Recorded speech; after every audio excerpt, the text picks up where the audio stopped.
asalaamaaleykum gars yi na ngeen def maa ngi leen nuyu di leen ziar leen fàttali yéen a ngi seen canal Galsen Tube la chaîne des youtubeurs ci seen programme comment gagner de l'argent sur YouTube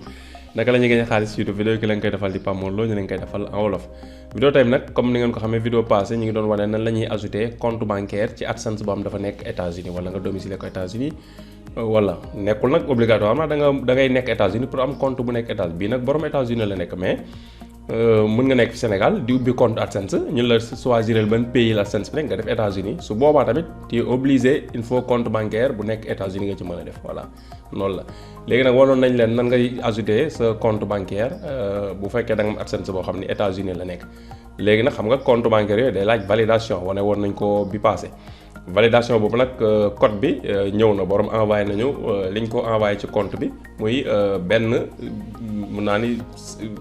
Fistine la benn fistine voilà 0,01 dollar lañ ko envoyé léegi nag loolu la ñuy utiliser pour valider compte bi voilà léegi dañuy demaat ba léegi paiement bu ñëwee paiement ñëw information de paiement bu ñëwee information de paiement dañuy gis mu rouge fii wax ñu dañoo war a valider voilà chargé na gis nga mi ngi ñu defal dañoo war a valider compte bi voilà léegi lan la ñuy def fii la ñuy cliquer valider maintenant voilà bu ñu cliquer valider maintenant bu ñu cliquer valider gis nga. fii la ñu defal valider avec un virement test xam nga loolu la ñu choisiroon ñu cliquer valider bu ñu cliquer valider léegi daf ñuy demander fii ñu choisir montant bi fii ngay cliquer voilà boo cliquer fii mu indil ay montant 0,01 bii la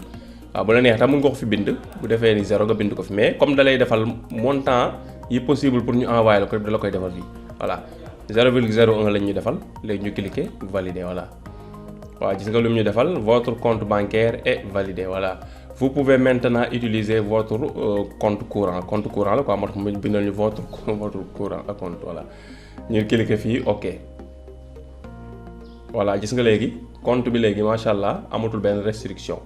valider nañ code secret bi ajouter nañ compte bancaire valider nañ compte bancaire léegi li si des borom concentré wu ci ay vidéo am pour mën a jot xaalis bu bëri xaalis bu ñëwati